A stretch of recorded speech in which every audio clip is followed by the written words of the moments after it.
Well, hello and welcome to my next solo Alaska adventure. Today I'm at the Alaska Native Heritage Center here on the northeast side of Anchorage. I really want to share this place with you. I've vlogged here before, but I have never done their audio tour before. I've never actually been here at the Native Heritage Center when they've had representatives from the different cultures that are represented here at the Native Heritage Center. And today is no different. So the day I'm filming this, it's in October. They're already in their winter hours, and with their winter hours there comes a change in admission fee and then like a dramatic change in the offerings here at the Native Heritage Center. So I've got it pulled up on my phone. So let me tell you a little bit about this place. So it says to enhance your winter visit, they have a free audio tour, and I've kind of already checked this out at home because they also have this available on the desktop at home. It is open for self-guided tours. The Alaska Native Heritage Center is honored to be guests in the traditional territory of the native village of Eklutna, and I'm going to butcher this, I'm really sorry, the Adenina Athabaskan tribe. I hope I didn't butcher that too bad. So summer hours are for next year, May 10th through September 13th of 2026. And for winter, like right now, their winter hours began on September 15th of 2025 and will run through May 9th of 2026. The Alaska Native Heritage Center is the premier cultural center representing all Alaska Native cultures, peoples, and ways of life. More than a museum, we are a place to learn, discover, and share. Visiting the Alaska Native Heritage Center supports their mission to preserve and strengthen the traditions, languages, and arts of Alaska's Native peoples through statewide collaboration, celebration, and education. Let's talk a little bit about admission. You can purchase tickets online for the summer. Summer admission rates for 2025. For a standard adult, it was $30, seniors were $26, and youth were $20. Alaska resident adults, $15, and Alaska resident children, $13. And then, of course, there's special prices in the summertime for students, and they also have private tours. It looks like they had a discount. If you came after 4 p.m., you would get 50% off of the ticket price. But here's the big thing for the winter admission. So right now, this price is running through May 9th of 2026. During the winter season, the Alaska Native Heritage Center is open for self-guided tours. Instead of regular admission fees, we invite a suggested donation of $15 to support our year-round statewide cultural programming. Your donation helps us to sustain our extensive and essential community-based work such as master artist classes, internships, apprenticeships, workforce development, and culturally grounded healing services. They do also have a complimentary shuttle. So next summer of 2026, from June 1st to September 13th, there's going to be a free round-trip shuttle service from downtown Anchorage to the Alaska Native Heritage Center. And the pickup location is at the Log Cabin Visitor Info Center, which is located at 546 West 4th Avenue. If you watched my Anchorage trolley tour video, that is the same pickup location as the Anchorage trolley. So if you see the red trolley, that is also going to be the same location as the drop-off pickup for the complimentary shuttle to come out here to the Alaska Native Heritage Center, which is kind of cool. So if you're in Anchorage and you're not renting a car and you're just here for a couple of days, you can still come out here. You don't have to Uber or take a taxi. You can take the free shuttle, which is kind of neat. They do have a map on the website, and it's an interactive map. I'm trying to pull it up, but I don't have a whole lot of, I don't have great cell service out here. So while that is loading, let me tell you a little about what you can see in the winter time during their winter hours. So during the winter season, the Alaska Native Heritage Center and their art gallery, I'm not going to try to say that word because I will butcher it. Those are open Monday through Friday, 9 to 5 p.m. So the whole center and the art gallery are open 9 to 5, except for select days. They have a cafe that is closed during the winter season. Winter visits are self-guided. Visitors can explore the life-sized village sites. They can watch films in the theater, view exhibitions in the Hall of Cultures, and shop at the gallery. And then it says to enhance your experience, visit the digital guide where you can find the self-led archival audio tour. Here's the map right there, which is kind of cool. And it is interactive, which is also kind of cool. So the number 1 is the gallery right there. All right, and for the audio tour. All right, here's our audio tour. It looks like the audio tour is 26 minutes in length, and it tells you like where the different stops are, which is kind of cool. So I think that is going to be our theme for the day, because I've never done this audio tour before, but I really want to share with you this Alaska Native Heritage Center because I love this place. I think it's scenic and beautiful. It's also incredibly valuable because it's sharing so many Alaska Native cultures with people worldwide, really. Anybody who visits Anchorage can come here, but also people who live here, and it's also preserving this culture for generations to come, which I think is really cool. So I'm gonna get out of the car. I'm gonna grab my gloves. It's cold outside. It's like, the car says it's 50 degrees. It's windy though, and it feels like temperature is like 41, and I just need gloves to keep my hands warm. I'm also gonna bring headphones for the audio tour. All right, here's a look at the parking lot, and you can see like that's the car I drove here, but there's a bunch of cars in the parking lot, so it's not completely empty. But I would imagine this place would be much busier in the summertime. Since I was listening to the audio tour for my visit, I decided I would do a voiceover for parts of my visit and my, video for today. Inside, since they're taking suggested donations, they've got a couple of different options. You could scan a QR code or go to the gift shop to, pay the donation. I just put cash into the box. They also had a little plaque that basically said Lyft and Uber have a tendency to drop you off in the wrong place when you ask them to bring you here. And if you ask them to pick you up, they can't find it for whatever reason. So just keep that in mind if you're going to visit. Uber and Lyft may not take you to the appropriate place. There was this beautiful eagle. I think it was a kayak, but it was stunning. Isn't this eagle just lovely? And I loved the little eagle on the inside. Very cool.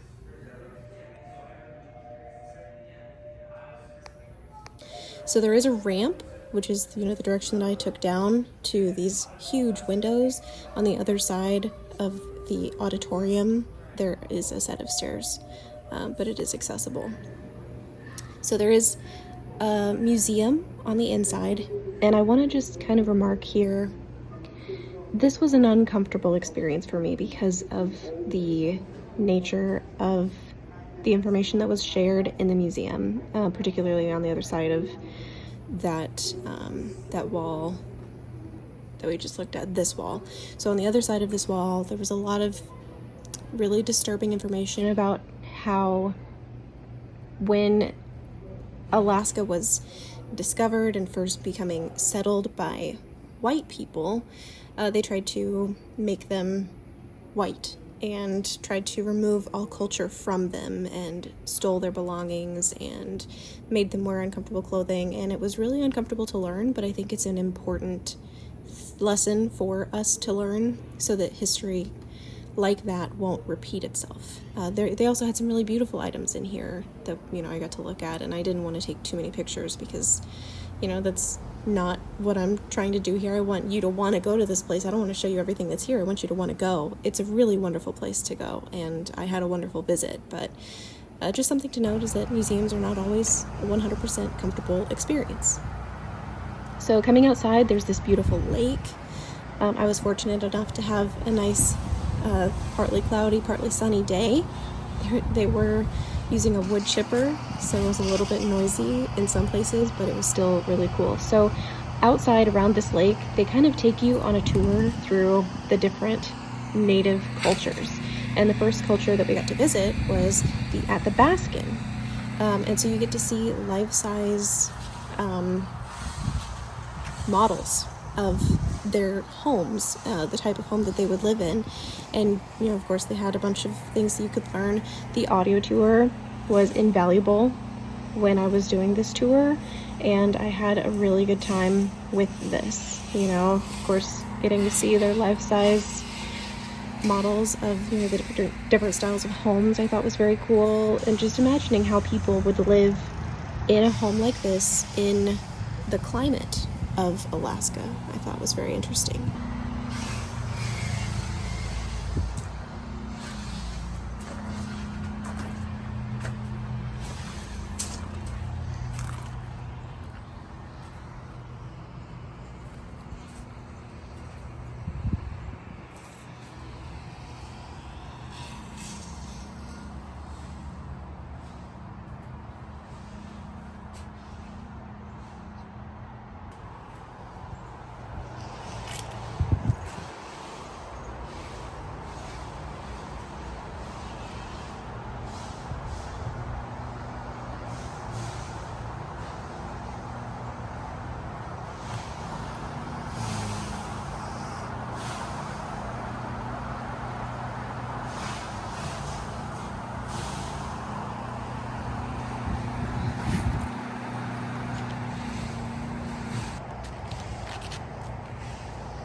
I want to talk a little bit more about the value that I found in the audio tour, because I've never actually been here when I've been guided by people who are of these cultures. I've been to Alaska during COVID when everything was shut down, and I've been to Alaska in the wintertime when this is, you know, what they have and they don't have native cultural representatives.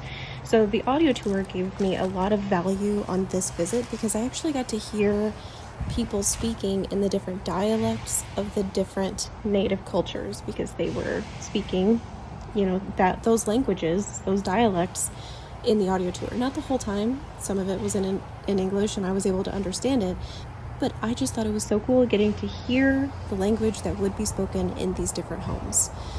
So the next native culture that I got to hear and visit was the Yupik and the Cupik. I think I'm saying those right. I might not be.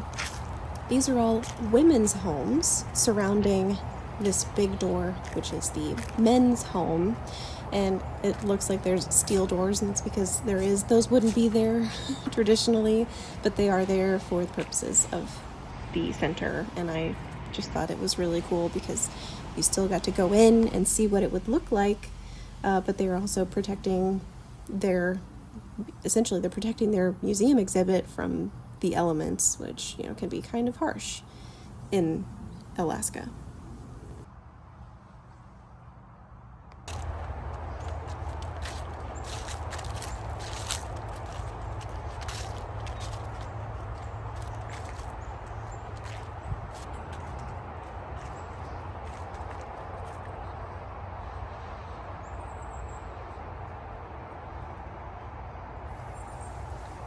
Something else I find really fascinating when learning about the different Alaskan native cultures, and I think this would probably extend to the native cultures of, you know, Canada and, you know, around the northern part of the globe.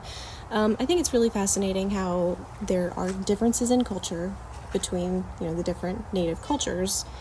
Obviously, they don't all believe the same things or practice the same things. They don't all speak the same languages. However, there's almost a universal appreciation for nature and wildlife, and almost a universal belief that everything is cyclical, and appreciating what is, you know, provided for them, and having respect for that, whatever that is, whether it's a whale or a beaver or, you know, the tree that they chop down to build their home. I think it's really interesting to learn how these cultures practice the same things differently.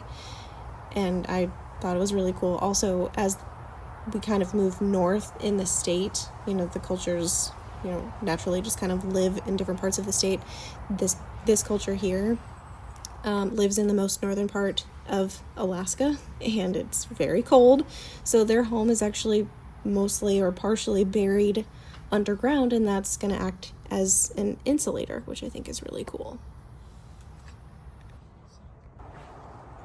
What we're looking at here are whale bones, and I thought that the use of these was really fascinating because imagine living in a home that's underground and it's also covered in snow. How are you going to tell where your home is when you just see drifts of snow? And that is what these were used for. They were used to help people find their homes in the drifts of snow. Isn't that neat?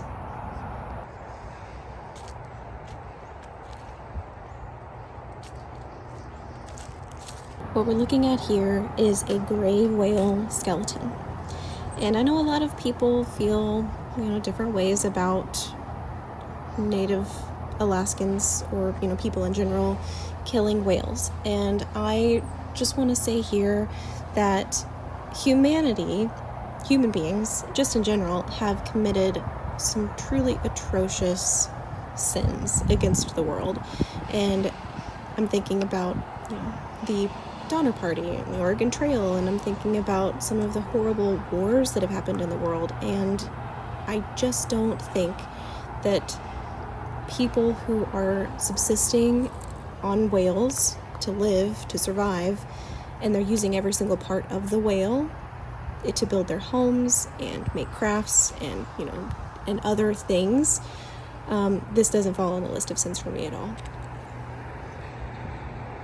So on this purple sign, we see a couple of native cultural names that were completely unfamiliar to me, and I kind of thought that I knew a little bit about native cultures. It turns out the names that were used for these cultures before were inappropriate, so now we are using different terminology. So it's always nice to keep up with the news and learn new things about something you thought you knew that you were actually wrong about. And so I just appreciate, again, the audio tour teaching me that there is a more appropriate term for these cultures, these peoples, and I enjoyed learning that.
So this last group is the group of different cultures that would live down in Southeast Alaska. So the part of Alaska that you would explore on a Alaska cruise. This is kind of the kind of culture that you will encounter in that area of Alaska. You can see they've got a totem here, and I thought this was kind of neat. And then when we turn around and we look at the home and the building again, I want to talk a little bit about that because I learned something, because when I approached it, I was like, this is kind of, boring. So the hut to the right, that's actually like a totem carving barn, but to the left, that home is very plain because there's no one living there. So that's why it looks the way that it does, because it doesn't have any acclaim. It's just kind of for show.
I have just finished walking around to the different native village sites, which is very cool. And the audio tour really does give you a lot of information, way more than I've gotten before.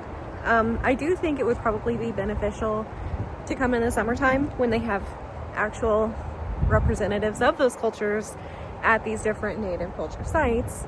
So I would love to come back in the summertime when they have their summer hours and their summer programming.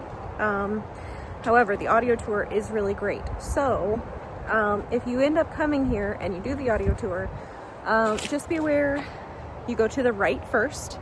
Also, you may want to pause it, like when you're moving between sites, because it moves pretty quick. I think they plan on you pausing the audio tour as you're transitioning between the sites. I didn't have a whole lot of trouble figuring it out, but I'm also by myself. If you're traveling with a group, especially if you've got like kids or you're just moving a little bit slower because you're taking pictures or whatever reason, don't be afraid to pause the tour, just so you can like keep up with the audio. But when you come out of the Native Heritage Center and like the building and you're facing the lake, go to the right first. So you're gonna go around the lake counterclockwise. But this was maybe the best experience I've had here, just because I did the audio tour and I learned a lot. I always love it when I come here. I always have a good time. It's such a pretty setting and it's such a valuable educational experience, and I learn something new every time. So if you're coming to Anchorage and you've got some time, you don't need like hours and hours and hours, you know. I imagine it would be more of a like time commitment in the summertime when they have their summer programming. But like I am maybe only going to spend a couple of hours here, but I really do love it out here. So if you come here to Anchorage in the summertime, for sure, make it a stop on your list. If you come in the wintertime or during their winter hours, I still think it's a place worth going, especially if you've got interest in learning about other people and the way that other people live, and learning about it, having respect for it, appreciating it like before a cruise, so you can like have a basis of understanding of different native cultures. I think it's not a bad thing. I think it's actually a very good thing, and I value this very highly. So I'm glad I came. I had a really good time. So that, I think, is going to be it for today. Thank you for hanging out with me today as I explored the Alaska Native Heritage Center. Let me know if you come here, or if you've been here, let me know your thoughts. And you guys will see me in another solo Alaska adventure really soon.